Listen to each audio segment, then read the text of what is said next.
আচ্ছা ঠিক আছে, তাহলে আমরা খেলা শুরু করে দেই। জি ইসরায়েল, এই সামনেটা বাদ যাও, বাদ যাও, বাদ যাও, কালা গেঞ্জি বাদ যাও।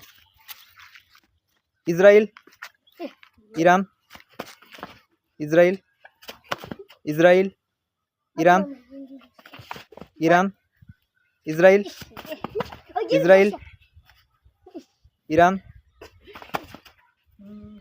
আব্দুল্লাহ বাদ যাও, তোমার লুজ গেছে। এরকম করবো না, স্পিড যাইতে হবো, দ্রুত যাইতে হবো। ইরান, পূজাও খালি কথা কয় নয় দুইটা বাদ, দুইটা বাদ। Iran, Israel, Israel, Iran, Iran, Israel, Israel, Iran, Israel, Iran, Israel. কিছুটা শেষ না? আচ্ছা, তাহলে আজকের খেলায় এই হয়েছে ফার্স্ট। তোমার ফার্স্ট হয়ে কেমন লাগতেছে? খুব আনন্দিত। প্রথম থেকে কি তুমি একটা আত্মবিশ্বাস ছিল নাকি যে এই খেলা তুমি আজকে ফার্স্ট হবে? জি